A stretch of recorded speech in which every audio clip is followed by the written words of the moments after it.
ಇವತ್ತು ಮಂಕುತಿಮ್ಮನ ಕಗ್ಗನಲ್ಲಿ ನಿಷ್ಕಾಮ ಪೂಜೆ, ಎಷ್ಟು ಆಳವಾದ ಕರ್ಮಯೋಗ ಇದೆ ಇಲ್ಲಿ. ನಾವು ಪೂಜೆ, ದೇವರು ಇದೆಲ್ಲ ಅನ್ಕೊಂಡಾಗ ನಮ್ಮಲ್ಲಿ ಒಳಗಡೆ ಪರೀಕ್ಷೆ ಮಾಡಿ ನೋಡ್ಕೊಳ್ಳಿ. ನಿಮಗೆ ಭಯ ಇರುತ್ತೆ, ಇಲ್ಲ ಆಸೆ ಇರುತ್ತೆ. ಆ ಭಯ ಆಸೆ ಎರಡೇನೆ ಪರಮಾತ್ಮನ ಜ್ಞಾಪಿಸ್ಕೊಳ್ಳೋಕೆ ಮಾಡ್ಬೋದು. ಅದಕ್ಕೆ ಆ ಗಾದೆ ನನಗೆ ತುಂಬ ಇಷ್ಟ. ಸಿಂಪಲ್, ಸಂಕಟ ಬಂದಾಗಲೇನೆ ವೆಂಕಟರಮಣ ಅಂತ.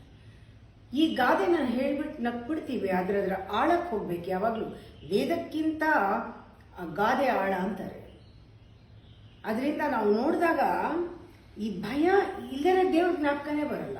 ಒಂದು ಭಯ ಬರಬೇಕು, ತಕ್ಷಣ ಅಯ್ಯೋ ದೇವರೇ, ಅಥವಾ ನಮಗೆ ಏನಾದರೂ ಬೇಕನ್ನಿಸ್ಬೇಕು, ದೇವರೇ ಇದ್ಕೊಡು. ಅಪೇಕ್ಷೆ, ಡಿಸೈರ್, ಇದೆರಡೂ ಮನುಷ್ಯನಲ್ಲಿ ಇದೆ. ಹರಿಯನ್ನ ಭಜನೆ ಮಾಡೋನು ಇದೆರಡನ್ನೂ ಬಿಟ್ಟು ಸಂತೋಷ ಒಳಗಡೆ ಇರುತ್ತೆ, ಕಾದಿರುತ್ತೆ ಆಚೆ ಬರೋಕ್ಕೆ. ಆನಂದ ನಮ್ಮ ಸ್ವರೂಪ. ಆ ಪರಮಾನಂದ ಹೊರಗಡೆ ಬರೋಕ್ಕೆ ಯಾವಾಗ ಕಾದಿರುತ್ತೆ ಅಂದರೆ ಯಾವಾಗ ನಮಗೆ ಭಯನೂ ಇಲ್ಲ, ಈ ಕಡೆ ಬೇಡಿಕೆಗಳು ಇಲ್ಲ, ಆಗ ಬರುತ್ತೆ. ಆಗ ಹರಿ ಭಜನೆ ಅದು ಪರಮಾತ್ಮನಿಗೆ ಒಲಿಯುತ್ತದೆ.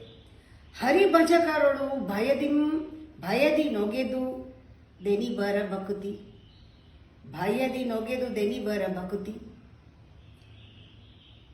ನಮಗೆ ಹರಿ ಅಂತ ಅಲ್ಲ, ಏನು ಅಂದರೆ ಯಾರೋ ಹೇಳ್ತಾರೆ ನೀವು ಈ ದೇವ್ರನ್ನ ಪೂಜೆ ಮಾಡಿ ನಿಮ್ಗೆ ಇದು ಒಳ್ಳೇದಾಗುತ್ತೆ.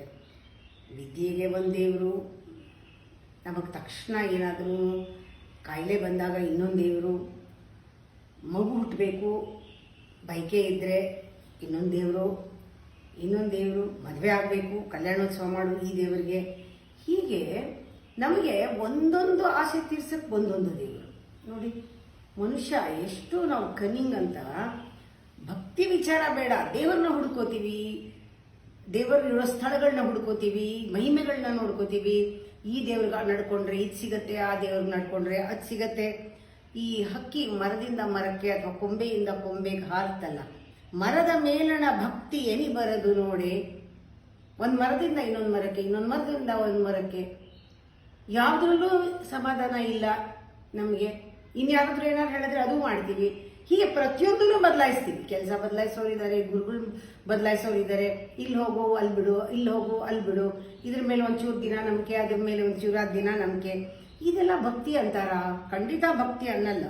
ಹರಿಭಜಕರುಳು ಭಯದಿ ನೊಗೆದು ದೆನಿ ಬರ ಭಕ್ತಿ, ಮರದ ಮೇಲಣ ಭಕ್ತಿ ಎನಿ ಬರದು ನೋಡೆ.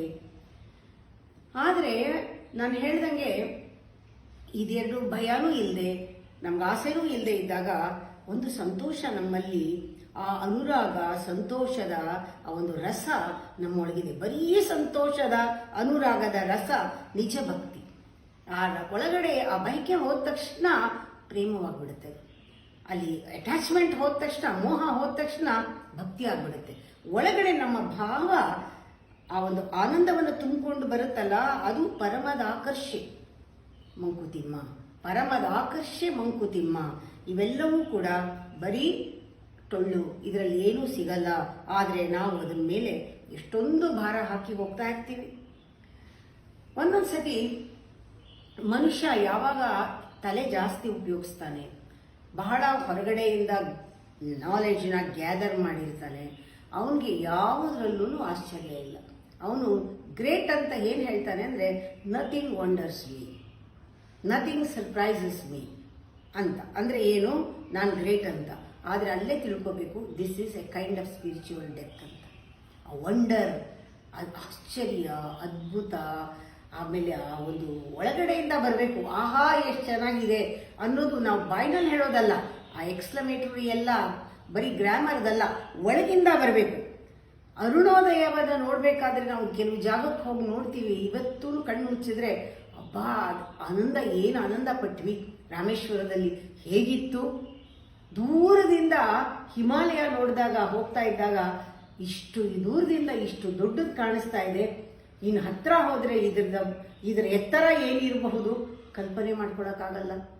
ಒಂದು ಕ್ಷಣದಲ್ಲಿ ಆ ಸೂರ್ಯ ಮುಳುಗೋವಾಗ ಅದು ನಾವು ನೋಡದೇ ಇದ್ರೆ ಮಿಸ್ ಮಾಡ್ಕೊತೀವಿ. ಅದನ್ನು ಕಳ್ಕೊಳಕ್ಕಾಗಲ್ಲ. ಆ ಟೈಮ್ನಲ್ಲಿ ಅಲ್ಲಿ ಇರಬೇಕು. ಆ ವರುಣನ ಒಂದು ಆಲಯವಾದ ಈ ಸಮುದ್ರ ಇದೆಯಲ್ಲ, ಇದು ಎಷ್ಟು ಮೆಷರ್ ಮಾಡೋಕ್ಕಾಗತ್ತಾ? ಅನ್ಮೆಷರಬಲ್. ಅದರ ಆಳ, ಅದರ ವಿಸ್ತಾರ ಎಲ್ಲನೂ ಕೂಡ ಸಮುದ್ರದಲ್ಲಿ. ಇದೆಲ್ಲನೂ ಕೂಡ ನಿರುಗಿಸಿ ನೋಡಿದಾಗ ಎಲ್ಲ ಕಡೆನೂ ಹಬ್ಬ ಇಷ್ಟು ಚೆನ್ನಾಗಿದೆ, ಹಬ್ಬ ಒಂದು ಹೂ ಅರಳೋದು, ನಿನ್ನೆ ಮೊಗ್ಗಿರುತ್ತೆ, ಇವತ್ತು ಹಂಗೆ ಬಂದಾಗ ಅಯ್ಯೋ ಹೀಗೆ ಅರಳ್ಬಿಡ್ತು ಆಗ್ಲೇನೆ ಅಂತ.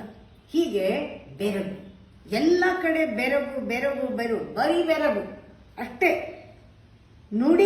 ನುಡಿಗರಿದೆ ನಿಪ್ಪಾನಂದ, ಬಾಯಿಲಿ ಹೇಳಕ್ಕಾಗದಿರೋ ಆನಂದ. ಅದು ಚೆನ್ನಾಗಿದೆ, ಬ್ಯೂಟಿಫುಲ್ ಆಗಿದೆ ಅಂತ ಹೇಳೋಕ್ಕೂ ಬರ್ತಾ ಇಲ್ಲ, ಅಂತ ಆನಂದ. ಬಾಯಿನಲ್ಲಿ ವರ್ಡ್ಸೇ ಇಲ್ಲ, ಏನು ಮಾಡೋಕ್ಕಾಗಲ್ಲ, ಬಾಯಿನಲ್ಲಿ ವರ್ಡ್ಸ್ ಇಲ್ಲ, ನಮ್ಮ ಕಲ್ಪನೆಗೂ ಮೀರಿದೆ. ಆ ಥರ ಬೆರಗು. ಇದು ಪರಮನರ್ಚನೆಗೆ ವರ ಮಂಕುತಿಮ್ಮ. ಅರುಣೋದಯ ಪ್ರಭೆಯ ಗಿರಿಶೃಂಗದುನ್ನತಿಯ ವರುಣಾಲಯ ಯಾಯತಿಯ ನಿರುಕಿ ದೊಡಹುದೇಂ. ಬೆರಗು ಬರೀ ಬೆರಗು, ನುಡಿಗರಿದೆ ನಿಪ್ಪಾನಂದ, ಪರಮ ಪೂಜೆಯೇ ಮಂತು ಮಂಕುತಿಮ್ಮ. ಇದನ್ನ ಕಳ್ಕೊಳ್ತೀವಿ. ಇದು ಪ್ರತಿನಿತ್ಯವೂ ಇದೆ, ಆದರೆ ನಾವು ರೆಸಿಪ್ರೊಕೇಟ್ ಮಾಡೋಕ್ಕೆ ಓಪನ್ ಆಗಿಲ್ಲ, ಅನ್ಬರ್ಡನ್ ಆಗಿಲ್ಲ. ನಾವು ಏನೋ ಒಂದು ತುಂಬಿಕೊಂಡಿದ್ದೀವಿ, ಅದು ಪೂರ್ತಿ ನೋಡೋಕ್ಕಾಗದೇ ಇಲ್ಲ. ಯಾವ್ಯಾವುದು ನಮಗೆ ಆಶ್ಚರ್ಯವನ್ನುಂಟು ಮಾಡುತ್ತೆ, ವಂಡರ್ ಕೊಡುತ್ತೆ, ಇವೆಲ್ಲವೂ ಕೂಡ ಹೈಯೆಸ್ಟ್ ಅಲ್ಟಿಮೇಟ್ ಪಿರಿದಾದ ನೋಟ. ಈ ದೃಶ್ಯಗಳೆಲ್ಲನೂ ಕೂಡ ನೀನು ಸೃಷ್ಟಿ ಮಾಡೋದಲ್ಲ, ಇಟ್ಸ್ ನಾಟ್ ಮ್ಯಾನ್ ಕ್ರಿಯೇಟೆಡ್. ಅದೆಲ್ಲ ಪರಮಾತ್ಮನ ಸೃಷ್ಟಿ. ಎಲ್ಲವೂ ಅದ್ಭುತ, ಎಲ್ಲ ಬೆರಗುಗಳು, ಬೆರಗಾಗಿಪುವೆಲ್ಲ ಪಿರಿತನದ ನೋಟಗಳು. ಆ ಬೆರಗಾದ್ರೆ ನಮ್ಮ ಮೈ ಮರೆತು ಬಿಡ್ತೀವಿ ನಾವು. ಆಮೇಲೆ ನಮ್ಮ ಮಾತುಗಳು ನಿಂತೋಗುತ್ತೆ, ಮೈ ಮರಿತೀವಿ, ನಿಂತೋಗುತ್ತೆ. ನಮ್ಮ ಚಿತ್ತದಲ್ಲಿರುವ ವೃತ್ತಿಗಳೆಲ್ಲವೂ ಕೂಡ ನಮ್ಮ ಚಿತ್ತವನ್ನೇ ನುಂಗಿಬಿಡುತ್ತೆ ಅಂತಾರಲ್ಲ, ಇಟ್ ಇಸ್ ಮೈಂಡ್ ಬ್ಲೋಯಿಂಗ್ ಅಂತ. ಮನಸ್ಸೇ ಇಲ್ಲ, ಚಿತ್ತವೂ ಇಲ್ಲ, ಯೋಚನೆಗಳೂ ಇಲ್ಲ, ಎಲ್ಲವೂ ಉಡುಗು ಬಿಡುತ್ತೆ.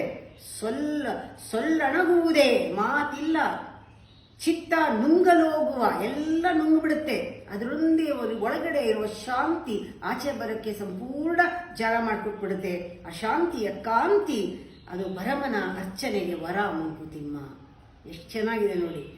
ಇದೇನು ಮಾಡಬೇಕಾಗಿಲ್ಲ, ನಾವು ಸಹಜವಾಗಿ ಪರಮಾತ್ಮ ಏನೇನು ಕೊಟ್ಟಿದ್ದಾನೆ ವಂಡರ್ಫುಲ್ ಆಗಿರೋದಲ್ಲಿ ಆ ಕಣ್ಣಲ್ಲಿ ನಮ್ಮಲ್ಲಿ ಆ ವಂಡರ್ ನೋಡುವಂತಹ ದೃಷ್ಟಿ, ಹೃದಯ ಎದ್ದುಬಿಟ್ರೆ ಎಂಥ ಪೂಜೆ ಆಗತ್ತೆ.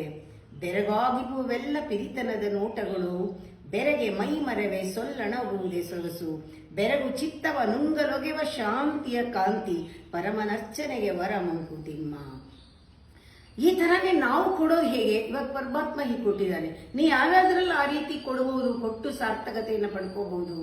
ಇವಾಗ ಏನಿಲ್ಲ, ಒಂದು ಹೆಣ್ಣು ಮಗು ಅದು ಹುಟ್ಟಿದ ತಕ್ಷಣ ಖುಷಿಯಾಗಿ ನಾವು ಅದಕ್ಕೆ ಎಷ್ಟು ಮಾಡ್ತೀವಿ, ಆ ಪೋಷಿಸುವಾಗ ಎಷ್ಟು ಕಾಳಜಿ ವಹಿಸ್ತೀವಿ, ಎಷ್ಟು ಚೆನ್ನಾಗಿ ಬೆಳೆಸ್ತೀವಿ. ಆ ಮಗುಗೆ ಧನ ಕನಕ ಒಡವೆ ವಸ್ತು ಎಲ್ಲ ಕೊಡ್ತೀವಿ. ಇಷ್ಟು ಮಾಡಿ ಮದುವೆ ಮಾಡಿಕೊಟ್ಟು ಬೇರೆಯವ್ರ ಮನೆನ ನೀನು ಬೆಳಗು, ಬೇರೆಯವ್ರ ಮನೆ ಚೆನ್ನಾಗಿ ನೋಡ್ಕೋ, ಅಲ್ಲಿ ಗಂಡ ಅತ್ತೆ ಮಾವ ಮಕ್ಕಳು ಎಲ್ಲರನ್ನೂ ನೋಡ್ಕೋ ಅಂತ ಹೇಳಿ ಕಳಿಸೋವಾಗ, ಎಲ್ಲವೂ ಚಿಕ್ಕ ಮಗುವಿಂದ ಎಲ್ಲ ಮಾಡಿ ಕಳಿಸೋವಾಗ ನಿನಗೆ ಏನು ವಾಪಸ್ಸಿದೆ ಮುಯಿಗೆ? ಇನ್ನೇನು ಮುಯಿ ಕೇಳ್ತೀಯ? ಏನು ಕೇಳಲ್ಲ ನೀನು. ಇದು ಸಾರ್ಥಕತೆ ಆಗುತ್ತಲ್ವಾ ಒಂದು ರೀತಿ. ಪ್ರತಿಫಲ ಬೇರೆ ಏಕೆ? ಸುಕೃತದು, ನೀನು ಸುಕೃತ ಮಾಡಿದ್ದು ತಾನೇ ಫಲ. ನಿನಗೊಂದು ಹಿತ ಆಯ್ತಲ್ಲ ಮನಸ್ಸಿನಲ್ಲಿ, ಅದರ ಪಾಕ ಸಾಕು ಮಂಕುತಿಮ್ಮ. ಹಿತ ಮನದ ಪಾಕ ನಿನ್ನೊಳಗೆ ಅದು ಸಿಗುತ್ತೆ ನಿನಗೆ. ಇಲ್ಲಿ ನಾವು ಗಮನಿಸಬೇಕಾಗಿರೋದು, ನಾವು ಪೂರ್ತಿ ಕೊಡಬೇಕು. ಒಂದಿಲ್ಲ ಒಂದಿಲ್ಲ. ಇವಾಗ ಸಂಗೀತ ಹೇಳ್ಬೋದು, ಸಂಗೀತ ಕೇಳ್ಬೋದು, ತಲೆ ತೂಗ್ತೀಯ, ಎಷ್ಟೊತ್ತು ಗಂಟೆಗಟ್ಟಲೆ ತಲೆ ತೂಗ್ತೀಯ. ನಿನಗೆ ಹೊಟ್ಟೆ ತುಂಬತ್ತಾ? ಇಲ್ಲ. ತಿನ್ಬೇಕು, ತಿಂತಾ ಸಂಗೀತ ಕೇಳೋದು, ತಿಂದು ಸಂಗೀತ ಕೇಳೋದು, ಸಂಗೀತ ಕೇಳಿ ತಿನ್ನೋದು ಎಷ್ಟು ಚಂದ. ಅದು ಬೇಕು ಇದು ಬೇಕು. ಬರೀ ಸಂಗೀತ ಕೇಳಿ ತಲೆ ತೂಗಿದ್ರೆ ಹೊಟ್ಟೆ ತುಂಬಲ್ಲ. ಅದೇ ರೀತಿ ತಂಗದಿರ ನೆರಸಕ ಕಣ್ಗಮೃತ. ತಂಗದಲ್ಲಿರುವ ಎಸಕ ಅಂದ್ರೆ ಕಿರಣ, ತಂಪಲ್ಲಿರುವ ಕಿರಣ, ಅಥವಾ ಚಂದ್ರನಿಗೆ ತಂಪಾಗಿರುವಂಥ ಕಿರಣ ಅಥವಾ ಬಂಗಾರದ ಕಿರಣ, ಯಾವುದೋ ಒಂದು ಕಿರಣ, ಎಸಕ್ಕಂದ್ರೆ ಕಿರಣಗಳು ಕಣ್ಣಿಗೆ ಅಮೃತ ಅಲ್ವಾ? ನಮಗೆ ಕಣ್ಣಿಗೆ ಅದು ನೋಡಿದಾಗ ಅಮೃತ. ಆದರೆ ಕಣಜಕ್ಕೇನು? ಆ ಕಣಜಕ್ಕೇನು, ಅದಕ್ಕೇನು ಪರಿವೇ ಇಲ್ಲ. ಅದಕ್ಕೆ ಒಂದು ಇದು ಜ್ಞಾಪಕ ಬರುತ್ತೆ, ಒಂದು ಕಮ್ಮಾರನ ಅಂಗಡಿನಲ್ಲಿ ನೊಣಕ್ಕೇನು ಕೆಲಸ ಅಂತ ಒಂದು ಗಾದೆ. ನೊಣಕ್ಕೆ ಎಲ್ಲಿ ಕೆಲಸ ಅಂದರೆ ಸ್ವೀಟ್ ಅಂಗಡಿನಲ್ಲಿ, ಕಮ್ಮಾರನ ಅಂಗಡಿನಲ್ಲ. ಹಾಗೆ ಕಣಜಕ್ಕಿಲ್ಲೇನು ಕೆಲಸ? ನಾವು ಪ್ರತಿಯೊಂದನ್ನು ಕೂಡ ಒಂದು ಮುಯಿ ಅಂತಿರಲ್ಲ, ಅವ್ರೇನೋ ಕೊಟ್ಟರು ನಾವೇನೋ ಕೊಟ್ಬಿಡೋಣ, ಅವ್ರೊಂದಿನ ಊಟ ಹಾಕಿದ್ದಾರೆ ನಾವು ಕರೆದು ಊಟ ಹಾಕ್ಬಿಡೋಣ, ಅವರೊಂದು ಸೀರೆ ಕೊಟ್ಟಿದ್ದಾರೆ ನಾವು ಸೀರೆ ಕೊಟ್ಬಿಡೋಣ, ಅವ್ರ ಮನೆಯಲ್ಲಿ ಅವತ್ತು ನಮ್ಮನ್ನು ಕರೆದು ಒಂದು ಟ್ರೀಟ್ ಕೊಟ್ಟರು ನಮಗೊಂದು ಬಾಕಿ ಇದೆ ಕೊಡೋದು. ಈ ರೀತಿ ಇದು ಉದಾಹರಣೆ. ಪ್ರತಿಯೊಂದರಲ್ಲೂ ಕೂಡ ನನಗೇನಾದರೂ ವಾಪಸ್ ಬರಬೇಕು ಅಥವಾ ಏನಾದ್ರು ಇಸ್ಕೊಂಡ್ರೆ ಋಣ ತೀರಿಸ್ಬಿಡ್ಬೇಕು, ಅದೆರಡೂ ಅಹಂಕಾರನೇ. ಋಣ ತೀರಿಸೋದು ಅಹಂಕಾರನೇ, ಮಾಡಿದ್ದಾರೆ ಮಾಡ್ಬಿಟ್ಟು ಮುಗಿಸ್ಬಿಡೋಣ ಅಂತ ಆ ಲೆಕ್ಕನೂ ಅಹಂಕಾರನೇ. ಅದೆಲ್ಲ ಅಂಗಡಿಯ ಮಾಡದಿರು ಸುಕೃತ ಪ್ರಸಕ್ತಿಯಲ್ಲಿ. ಆವಾಗ ಏನಾಗತ್ತೆ, ನೀನು ಆ ಥರ ಮಾಡದೇ ಇದ್ರೆ ಏನು ಒಳಗಡೆಯಿಂದ ಇದಕ್ಕೆ ಹೇಳ್ತಾರೆ ಪೊಂಗುವ ಆತ್ಮ ಅಂತ. ಪೊಂಗುವ ಆತ್ಮವೇ ಲಾಭ. ಒಳಗಡೆಯಿಂದ ಓವರ್ಫ್ಲೋಯಿಂಗ್ ಆನಂದ, ಓವರ್ಫ್ಲೋಯಿಂಗ್ ಬ್ಲಿಸ್, ಓವರ್ಫ್ಲೋಯಿಂಗ್ ಬ್ಯೂಟಿ, ಇದು ಲಾಭ ನಿನಗೆ ಸಿಗುತ್ತೆ. ನೀನು ಅಂಗಡಿ ಮಾಡದೇ ಇದ್ರೆ ನಿನ್ಗೆ ಲಾಭ ಇದೆ. ನೀನು ವ್ಯಾಪಾರ ಮನೋಧರ್ಮದಲ್ಲಿ ಮಾಡದೇ ಇದ್ರೆ ಲಾಭ ಇದೆ ನಿನಗೆ. ಸ್ವಾರ್ಥದಲ್ಲಿ ಮಾಡಿದ್ರೆ ನೀನು ಶೂದ್ರ ಆಗ್ತೀಯಾ, ವ್ಯಾಪಾರದಲ್ಲಿ ಮಾಡಿದ್ರೆ ನೀನು ವೈಶ್ಯ ಆಗ್ತೀಯಾ. ಏನೇ ಕೆಲಸ ನೀನು ಬರೀ ನಮ್ಮವ್ರಿಗೆ ಅಂತ ಮಾಡಿದ್ರೆ ಇದು ಒಂದು ಗುಂಪಿಗೆ ಮಾತ್ರ ಹೊಡೆದಾಡೋದು. ಇದು ಒಂದು ಇದರ ಧರ್ಮ, ಕ್ಷತ್ರಿಯ ಧರ್ಮ. ಇದು ಮೂರು ಬೇಡ. ನಿನ್ನ ಜಾತಿ ನೀನೇ ಆರಿಸ್ಕೊ, ಬ್ರಾಹ್ಮಣನಾಗು ನೀನು. ಬ್ರಾಹ್ಮಣ ಅಂದ್ರೆ ಏನು? ಎಲ್ಲರಿಗೂ ಸಿಕ್ಲಿ, ಎಲ್ಲರಿಗೂ ಒಳ್ಳೇದಾಗ್ಲಿ ಅಂದಾಗ ಒಳಗಿಂದ ಆತ್ಮದ ಅನುಭವ, ಪೊಂಗುವ ಆತ್ಮವೇ ಲಾಭ. ಅದರಿಂದ ಈ ಜಾತಿಗಳು ಅಷ್ಟೇ, ನಮ್ಮ ಕರ್ಮದ ಮೇಲೆ ಜಾತಿ ಅಂದಾಗ ನಾವು ಏನ್ ಕರ್ಮ ಮಾಡ್ತೀವಿ ಅನ್ನೋಕ್ಕಿಂತ ಹೇಗ್ ಕರ್ಮ ಮಾಡ್ತೀವಿ.